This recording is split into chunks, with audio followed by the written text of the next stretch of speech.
আল্লাহ এটা কি হলো আল্লাহ? আল্লাহ ফায়ার সার্ভিসের খবর দাও কেউ। ফায়ার সার্ভিসে কল দিছিলাম, কুমিল্লা থেকে আইতে সব শেষ। গেছে সব বুঝে গেছে। নাঙ্গলকোটে বা লালমাটিতে যদি ফায়ার সার্ভিস থাকতো তাহলে এমনটা হইতো না।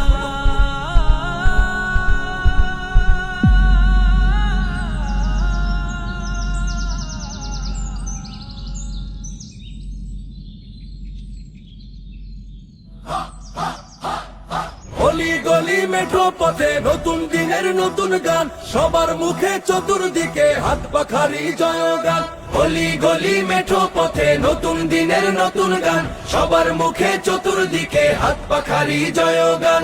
বইলা দিছে দাদা দাদি লইরা যাইবো আসল গদি, চলবে না আর টাকা। আসসালামু আলাইকুম। কাকা ভালো আছেন? আসন্ন ত্রয়োদশ জাতীয় সংসদ নির্বাচনে কুমিল্লা 10, নাঙ্গলকোট এবং লালমাই আসনে মুফতি শামসুদ্দোহা আশরাফী সাহেব হাত পাকার প্রতীক নিয়ে এমপি প্রার্থী হয়েছেন। আগামী 12 তারিখে হাত পাকা মার্কায় ভোটটা দিয়েন। বাবা, আমার ভোটের কথা কইেন না, আমার মানুষের কথা ভালো নেই। বুঝি চাচা, আপনার ঘরের যে দুর্ঘটনা ঘটছে আমরা সবাই জানি, থাক মন খারাপ করেন না। সবাই ভোটের সময় সেই কথা কয়, খোঁজ খবর নেয়। দুর্যোগ আইলে বিপদ আইলে কেউ খোঁজ খবর নেয় না, কেউ পাশে দাঁড়ায় না।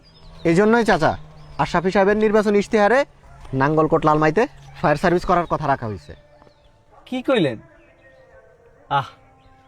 কিছুদিন আগে উদ্যোগটা নিলে আজকে আমার ঘর বাড়ি ধন সম্পদ সব থাকে। যাক, অন্তত ভালো লাগলো। শামসুদ্দোহা আশরাফী হুজুর আমার কষ্টটা অন্তত বুঝতেছে। হুজুর এমপি হলে আমরা হুজুরকে বলে সরকারের পক্ষ থেকে আপনার জন্য একটা ঘরের বরাদ্দ করে দিব ইনশাল্লাহ। হুজুর বয়ানের ময়দানে অনেক দিন থেকেই দিনের দাওয়াত দিয়ে আসছেন। ইনশাল্লাহ আপনারা চাইলে হুজুরের কাছে এই আমানতটা এবার দিয়ে দেখতে পারেন। আগামী 12 তারিখে হাত পাকা মার্কায় ভোটটা দিয়েন। হুজুর যেহেতু আমার মতো গরিব কথা ভাবছে, ইনশাল্লাহ এবার ভোটটা হাত পাকাতেই দিন। ইনশাল্লাহ। সবার মনের প্রতীক এখন শুধুই হাত পাখা, দেখে দেখে সিল মারো ভাই, মার্কা হাত পাখা।